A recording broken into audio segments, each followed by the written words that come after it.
नमस्कार दोस्तों, आप सभी लोगों का स्वागत है आप सबके अपने चैनल बीपीएससी स्टडी आईक्यू पे।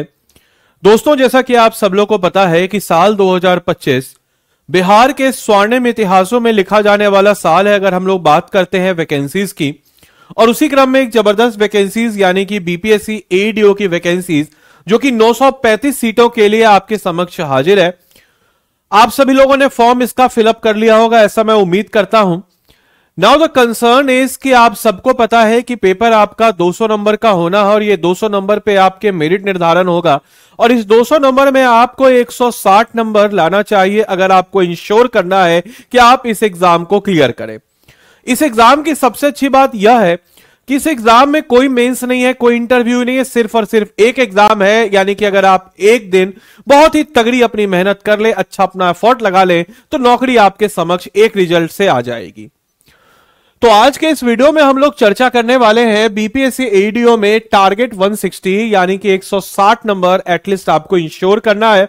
और इस 160 नंबर लाने के लिए आपको कितने सवाल सही करने होंगे, जीके जीएस में कितने सही करने होंगे, रीजनिंग में कितने सही करने होंगे और मैथ्स में कितने सही करने होंगे। और आप अगर मॉक टेस्ट लगा रहे हैं तो मॉक टेस्ट को लगाने का सही अप्रोच क्या है, क्योंकि आज जो आप प्रैक्टिस कीजिएगा वही आपको उसी का फल आज न कल आपको एग्जाम में भी मिलेगा।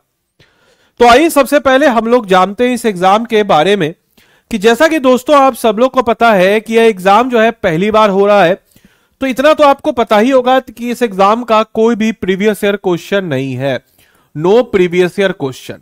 अब जब प्रीवियस ईयर क्वेश्चन नहीं है तो जितने भी मार्केट्स में आप मॉक देख रहे हैं या हमारे द्वारा भी जो मॉक्स आपको प्रोवाइड किए जाते हैं वो मॉक सिर्फ और सिर्फ जो है हम लोग बिहार के द्वारा कंडक्ट कराए गए अन्य एग्जाम जो है जो इस पैटर्न पे लेके जाते हैं, जो मैथ्स रीजनिंग को लेकर के कराते हैं, जो जीके जीएस मैथ्स रीजनिंग तीनों को लेकर के चलते हैं, उस आधार पर हम जो है मॉक टेस्ट बनवाते हैं। मार्केट में जितने भी प्रोडक्ट हैं वह उसी आधार पर बनाए जाते हैं।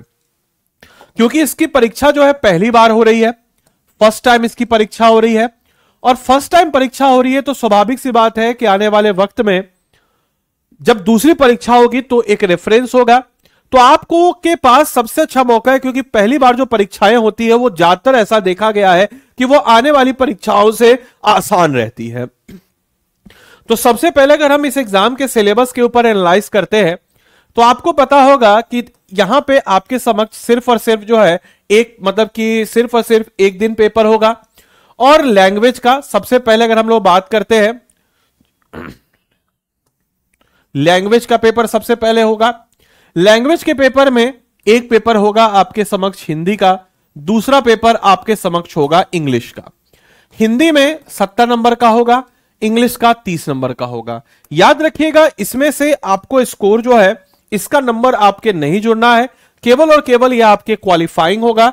यानी कि इंग्लिश में आपको 9 नंबर मिनिमम लाने हैं और हिंदी में मिनिमम आपको 21 प्लस नंबर लाना है तो आप क्वालिफाइंग कर जाएंगे। अगर आप क्वालिफाई नहीं करते हैं तो आपका आगे कॉपी चेक नहीं होगा, तो क्वालिफिकेशन इसमें जरूरी है, यानी कि क्वालिफाई आपको करना ही करना पड़ेगा, याद रखिएगा। इसके बाद एक पेपर होगा आपका जिसको हम कहते हैं general studies. General studies general studies जो है यह आपके समक्ष 100 नंबर का पेपर होगा और प्रत्येक क्वेश्चन के लिए आपको 1 नंबर मिलेगा और प्रत्येक गलत आंसर के लिए यहां पे 1/3 जो है निगेटिव मार्किंग का प्रावधान किया गया है। इस जनरल स्टडीज की बात जब हम लोग करते हैं तो इस जनरल स्टडीज में history, polity, geography, economics, Bihar special, general science, current affairs, ये सारी चीजों को इंक्लूड किया गया है। इसके बाद अगर हम बात करते हैं तो एक और पेपर है जिसको हम कहते हैं जनरल एप्टीट्यूड। जनरल एप्टीट्यूड की बात जब हम लोग करते हैं तो इसमें जो है मैथ्स प्लस रीजनिंग होगा और ये मैथ्स प्लस रीजनिंग जो है यह भी 100 नंबर का होगा और यहां पे भी 1/3 जो है निगेटिव है, यानी कि सही करने पे आपको 1 नंबर मिलेगा और गलत होने पे 1/3 जो है निगेटिव आपके समक्ष हो जाएगा। तो ये रहा हमारा सिलेबस। और अब जैसे हम बात करते हैं इसको अगर हम हटा भी देते हैं, हालांकि इसकी भी प्रैक्टिस आपको धीरे धीरे करनी चाहिए क्योंकि क्वालिफाइंग भले ही है लेकिन थोड़ा बहुत तो प्रैक्टिस करनी ही चाहिए। अब ये तीनों परीक्षाएं एक ही दिन होगी या अलग अलग दिन होगी, इसको लेकर के आयोग ने अभी तक कोई सूचना नहीं दिया है। आयोग जैसे इससे रिलेटेड कोई सूचना देगा हम आपको इन्फॉर्म कर देंगे। अब हम बात करते हैं हमारे सोर्सेज की कि हमको कैसे पढ़ना चाहिए। तो सीधा सीधा मैं आपको बताता हूं, फॉर अ जनरल स्टडीज आप जो है कोई भी एक जनरल स्टडीज की किताब, हालांकि मैं आपको रेफरेंस दूंगा कि सर आप क्राउन की जो किताब आती है वह किताब, क्राउन की किताब को आप रखें अपने पास फॉर अ रेफरेंस। और एमसीक्यूज के लिए आप घटना चक्र अलग अलग सब्जेक्ट के, चाहे हिस्ट्री हो, पॉलिटी हो, ज्योग्राफी हो, जनरल साइंस हो, सबका घटना चक्र आता है। और करंट अफेयर्स के लिए कोई भी वार्षिकी मैगजीन आप रखिए अपने पास। और बिहार स्पेशल के लिए हम कह सकते हैं कि बिहार स्पेशल के लिए आप जो है कोई भी बिहार स्पेशल की किताब एमसीक्यू के फॉर्म में वाली आप किताब अपने पास रखें। मैथ्स के लिए अगर हम बात करते हैं तो मैथ्स के लिए आर एस अग्रवाल की किताब का कोई जोर तोड़ नहीं है। आर एस अग्रवाल की किताब बीजगणित अर्थमेटिक वाली आप रखिए। रीजनिंग के लिए आप किरण पब्लिकेशन की किताब के साथ जा सकते हैं।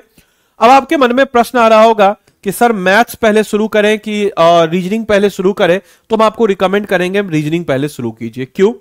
क्योंकि रीजनिंग आप जब पहले शुरू करेंगे तो स्वाभाविक सी बात है कि रीजनिंग थोड़ा कंपैरेटिवली मैथ्स के आसान भी होता है, और रीजनिंग में आप कम समय कम एफर्ट लगा करके ज्यादा मार्क्स को स्कोर कर सकते हैं। तो आप जो है रीजनिंग के साथ पहले शुरुआत करें, फिर उसके बाद आप मैथ्स की तरफ बढ़े, और साथ ही साथ जो है जनरल स्टडीज के भी एक एक चैप्टर को आप पकड़ते हुए और करंट अफेयर्स के साथ आप इसको बढ़ते हुए चलें। याद रखिएगा, जनरल स्टडीज हो चाहे जनरल एप्टीट्यूड हो या फिर आपका लैंग्वेज का पेपर हो, प्रत्येक पेपर जो है 2 घंटे का होगा। इस चीज को भी आपको इंश्योर करना है, और इस 2 घंटे में आपको 100 क्वेश्चन बनाने होंगे। अब यहां पे हम लोग बात करते हैं कि सर कि ये सब तो आपने बता दिया कि सर कैसे इसको पढ़ना है, कौन कौन सा सब्जेक्ट करना है, लेकिन हमको बताइए कि सर पार्टिकुलर सब्जेक्ट में हमको अगर 160 स्कोर करना है तो हमको किस प्रकार के पैटर्न से हमको करना होगा। देखिए, कोई भी चीज को पढ़ने का एक तरीका होता है, तो आपको इंश्योर करना है कि जैसे लेटर सपोज कि आपने कोई मॉक टेस्ट लगाया, तो एक अपने नोटबुक में मॉक टेस्ट नंबर 1 को रखिए। देखिए, मॉक टेस्ट नंबर 1, आप कितना भी मॉक टेस्ट लगा लीजिए, अगर आप इस तरीके को फॉलो अप नहीं करेंगे तो आपके सिलेक्शन होने के चांस जो है बहुत ही कम हो जाएंगे। क्या करना है, तो आपको एक चार्ट बनाना है। जैसे हम चार्ट बना रहे हैं, इसी प्रकार से आप एक काम कीजिए कि एक चार्ट बना ही लीजिए। किस प्रकार से आप चार्ट को बनाइए, जैसे इस प्रकार से आप चार्ट को बनाइए, राइट। चार्ट में आप क्या कीजिए, जो भी आपके सब्जेक्ट है उन सब्जेक्ट का कॉलम लिख दीजिए, ऐसे इस प्रकार से, ठीक है। जैसे एक कॉलम आप लिखिए रीजनिंग का, एक कॉलम आप लिखिए मैथ्स का, एक कॉलम आप लिखिए जीके जीएस का, एक कॉलम आप लिख लीजिए हिंदी का, एक कॉलम आप लिख लीजिए इंग्लिश का। Maths, reasoning, GK GS, Hindi, English, right. यहां पे एक ऐसे कॉलम बना लीजिए। देखिए, तरीका हम आपको बिल्कुल एकदम सही तरीका बता रहे हैं, ऐसे करके आप पढ़िए। इसके बाद आप क्या कीजिए दोस्त कि यहां पे और भी कॉलम बनाइए। यहां पे अगर हम लोग बात करते हैं तो सर यहां पे और भी कॉलम आप बनाइए। जैसे कि आप एक यहां पे इस टाइप का 4 कॉलम बनाइए। जैसे एक हो गया, कितना क्वेश्चन आपने अटेम्प्ट लिया, कितना क्वेश्चन आपका सही हुआ, कितना क्वेश्चन आपका गलत हुआ, कितना क्वेश्चन आपने क्या किया, तो कितना क्वेश्चन आपने स्किप किया, यानी कि कितना अटेम्प्ट लिया आपने, कितना आपका करेक्ट हुआ, कितना आपका रॉन्ग हुआ, और कितना आपने स्किप किया। इस प्रकार के कॉलम को जब आप बनाते हैं तो यहां पे लिखिए अटेम्प्ट, इसके बाद लिखिए कि कितना आपका करेक्ट हुआ, उसके बाद आप लिखिए कितना आपका रॉन्ग हुआ, और उसके बाद आप लिखिए कितना आपने स्किप किया कोई भी मॉक टेस्ट। और यहां पे सब्जेक्ट का नाम लिखिए maths, reasoning, GK GS, Hindi, English. इस दोनों को आप बाद में भी कर सकते हैं, बट इस तीनों को आपको करते हुए चलना चाहिए।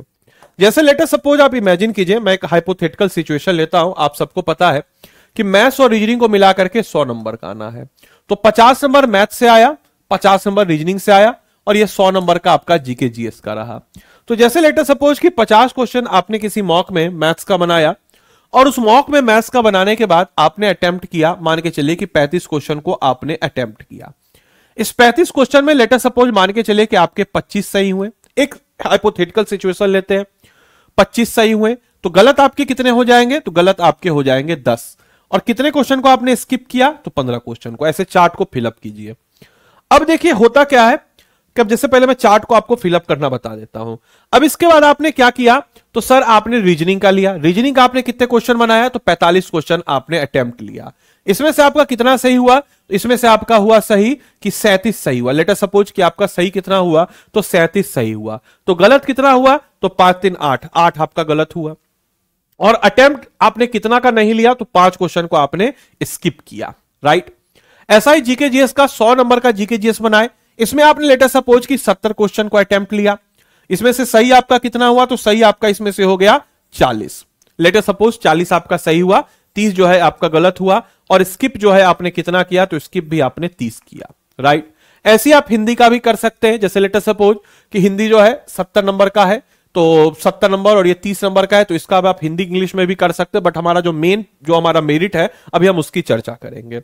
अब यहां पे आपको क्या करना है कि जो आपका रॉन्ग हुआ और जो आपने स्किप किया और साथ ही साथ जो आपने सही किया, इस सही में भी जो आपने तुक्का में सही किया, एक होता है सही हो जाना, एकदम कॉन्फिडेंट है आप, और एक होता है कि आप तुक्के में थोड़ा बहुत किए हैं, तुक्के में सही किया, यानी कि आपका उस टॉपिक को लेकर के कॉन्सेप्चुअल क्लियरिटी नहीं है, आपने थोड़ा बहुत तुक्का लगाया। तुक्का बेसिकली जीके जीएस में इंसान ज्यादा लगाता है, मैथ्स रीजनिंग में क्या तुक्का, सही आएगा तो सही आएगा, नहीं आएगा तो गलत होगा।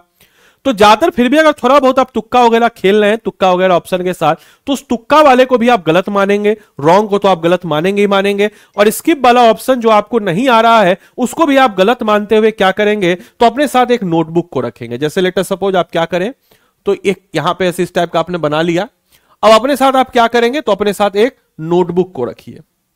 जैसे आपने क्या किया, एक नोटबुक को रखा, और इस नोटबुक को अपने साथ रखिए। इस नोटबुक में आप क्या कीजिए, देखिए आपका थोड़ा टाइम टेकिंग है, लेकिन समय लगेगा, और समय लगेगा लेकिन आपके समक्ष जो है काफी अच्छा एक आपका कंटेंट तैयार होगा। उस नोटबुक के ऊपर रखिए, नोटबुक आप 300-400 पेज का कोई एक रजिस्टर रख सकते हैं, उसके पहला पन्ना पर अपना नाम लिखिए, और लिखिए उस पहले पन्ना पर नाम लिख करके टारगेट AEDO 2025, और उस नोटबुक को डेडिकेट कर दीजिए AEDO के लिए। अब जो क्वेश्चन आपसे गलत हुए, जैसे मैथ्स में आपके 10 क्वेश्चन गलत हुए, 15 क्वेश्चन आपके स्किप किए, यानी कि 25 क्वेश्चन जो आपके मैथ्स में है, उस मैथ्स के क्वेश्चनों को देखिए कि क्या उसमें ट्रिक लग रहा है, क्या उसका कॉन्सेप्ट है, किस प्रकार से उसको पढ़ना है, और इस प्रकार से उसको क्या कीजिए, तो आप पढ़िए, उसको सही कीजिए। फिर वैसा ही कुछ रीजनिंग में देखिए, 8-5 हो गया 13 क्वेश्चन आपके गलत हुए, तो उसका क्या ट्रिक है, उसका एक लिस्ट बनाई एक एक क्वेश्चन का। जो आपको आ रहा है सही हो तो आप एग्जाम में भी सही करेंगे, जो नहीं आ रहा है उसका आप ऐसे करेंगे। जीके जीएस में थोड़ा आपको ज्यादा मेहनत करना पड़ेगा, क्योंकि जीके जीएस अथाह है। मैथ्स रीजनिंग तो चलिए फिर एक सेट ऑफ सिलेबस है, लिमिटेड सिलेबस है, लेकिन जीके जीएस तो अथाह है। जीके जीएस में आपको थोड़ा ज्यादा मेहनत करना पड़ेगा, हो सकता है आपको इस एनालिसिस में 1 दिन लगे, 2 दिन लगे, या 3 दिन भी लग जाए, लेकिन आप क्या कीजिएगा, इस प्रकार से स्लो प्रोसेस से कीजिए। अब होगा क्या कि जाने अनजाने में, मतलब आपको लगेगा कि आपका ये कर रहे हैं, बोले सर इससे क्या फायदा होगा, जाने अनजाने में जो ये 400 पेज का नोटबुक है, मेरी बातों को ध्यान रखिएगा, जिस दिन आपका ये 400 पेज का नोटबुक भर गया, एक जापानी टेक्निक है, उसका हिंदी अनुवाद होता है पाप का घड़ा। पाप का घड़ा कहने का मतलब कि जो आपका नोटबुक है जिसमें आपकी गलतियां हैं, और इस गलतियों का आपने नोट्स बना लिया। अब जैसे ही आपने इस गलतियों का नोट्स बनाया, और उसी दिन आपने क्या किया कि जब आप आने वाले वक्त में हफ्ते में एक दिन बैठ करके इस नोट्स को रिवाइज कीजिए। अब जब आप अपने गलतियों के ऊपर ध्यान देंगे, जो आपका सही है वो तो सही होगा ही, तो आपका ऑटोमेटिकली क्या होगा, मॉक टेस्ट में स्कोर इंप्रूव होगा। नहीं तो बहुत सारे बच्चे मिलेंगे, पहला मॉक, दूसरा मॉक, तीसरा मॉक, घूम फिर करके वही स्कोर आता है, और उसी स्कोर के आसपास उनका स्कोर जो है मतलब उनका जो स्कोर है, उनका जो मॉक टेस्ट का स्कोर है, वो घूमते फिरते रहता है। लेकिन आपको ऐसा नहीं करना है। आपको क्या करना है मेरे भाई, तो आपको इस प्रकार से एक साइंटिफिक तरीके से अपने चीजों को आगे लेकर के बढ़ना है। तो इससे क्या हो जाएगी चीजें कि आपके समक्ष जो है आप हर रोज इंप्रूव कीजिएगा। और मेरे बातों को यकीन कीजिए कि 400 पेज में जब आपका नोट्स तैयार हो जाएगा, 400 पेज, सिर्फ 400 पेज, ये आपका किस्मत बदल देगा। रिजल्ट के बाद आइएगा इसी वीडियो पे आप थैंक यू कहने के लिए कि हाँ सर हम इसको फॉलो किए और आज मेरा रिजल्ट हो गया और हम सेटिस्फाइड है अपने परफॉर्मेंस से। ये सब कुछ अगर आप खुद से कर रहे हैं तो सबसे बेस्ट है। हम आपको एकदम तरीका बता दिए हैं, लेकिन कई सारे ऐसे बच्चे होते हैं कि सर इतना सारा किताब बता दिए, इतना सारा मॉक टेस्ट बता दिए, सब कुछ बता दिए, वो खुद से चीजों को नहीं कर पाते हैं। उनको खुद से चीजों को करने में दिक्कत होती है, एनालिसिस करने में दिक्कत होती है, मॉक टेस्ट लगाने में दिक्कत होती है। सर कुछ गलत हो गया तो किससे पूछे, क्या करे, कहां पढ़े, किस प्रकार से पढ़े। तो वैसे बच्चों के लिए होता है एक पेड कोर्स। हम ये नहीं बोलते आप हमारा पेड कोर्स लीजिए, कहीं ना कहीं से जो आपको सही लगे, जो टीचर आपको सही लगे, जो टीचर से लगे कि भाई ये टीचर हमको अच्छे से करा देगा, मेरा एग्जाम निकाल देगा, इससे हमको पॉजिटिव वाइब्स आ रहा है, उसका आप कोर्स ले लीजिए। अगर आपको लग रहा है कि सर आप ही बताइए आपके हिसाब से आपका कौन सा कोई कोर्स है क्या, हाँ बिल्कुल, हम लोग का स्टडी IQ अपने क्वालिटी के लिए जाना जाता है।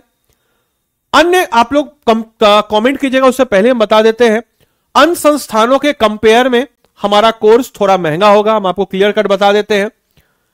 इसके पीछे का कारण यह नहीं कि हम ज्यादा पैसा कमा रहे हैं, हमारा कॉस्टिंग ज्यादा है, ऑनेस्टली स्पीकिंग। यह मत समझिए कि अन्य संस्थान के कंपेयर में हम कोर्स महंगा होगा तो आप बोलेगा कि सर आपका कोर्स इतना महंगा है, अन्य संस्थान का ये है, अनालफान ढिमकाना का ये है। हमको पता है सबका रेट, लेकिन हमारा कोर्स थोड़ा महंगा होगा क्योंकि हमारा कॉस्टिंग ज्यादा है, हम क्वालिटी के ऊपर थोड़ा ज्यादा ध्यान दे रहे हैं। Books, PDF, crux, notes, teachers, ये वो सारे चीज के ऊपर हमारा ज्यादा ध्यान है, इसीलिए हमारा कोर्स थोड़ा महंगा होगा। तो पहले ही आप लोग कमेंट कीजिए, उससे पहले हम आपको इस चीज को बता दिए। अब आपको मेरे कोर्स पे अगर इनरोल करना है, ADO का हमारा कोर्स है, तो स्टडी IQ के ऐप या वेबसाइट पे आप चले जाएंगे। यहां पे जाने के बाद सर्च पे जाइएगा, ADO लिखिएगा। जैसे आप ADO लिखिएगा तो देखिए BPSC ADO लाइव बैच 2 आया। जैसे इस कोर्स में आइएगा, देखिए रहा ADO का कोर्स। जैसे इस कोर्स में आइएगा, बाय नाउ पे जाइएगा। बाय नाउ पे जाने के बाद इसको हटाइएगा, यहां पे लगाइएगा कोड आदि लाइव। आदि लाइव कोड लगाने से क्या होगा, आपको मेरी तरफ से मेंटरशिप भी मिल जाएगा। मतलब कि आदि लाइव कोड आप जैसे ही यहां पे लगाएंगे तो आपको मेरी तरफ से मेंटरशिप भी मिलेगा और 4,999 रुपए में आपको एक कोर्स मिल जाएगा। अब क्या क्या है इस कोर्स में, तो आइए जरा समझते हैं सर क्या क्या है इस कोर्स में। देखिए ध्यान से, इस कोर्स में सर आपको मिल जाता है, देखिए ध्यान से क्या क्या इस कोर्स में मिल रहा है।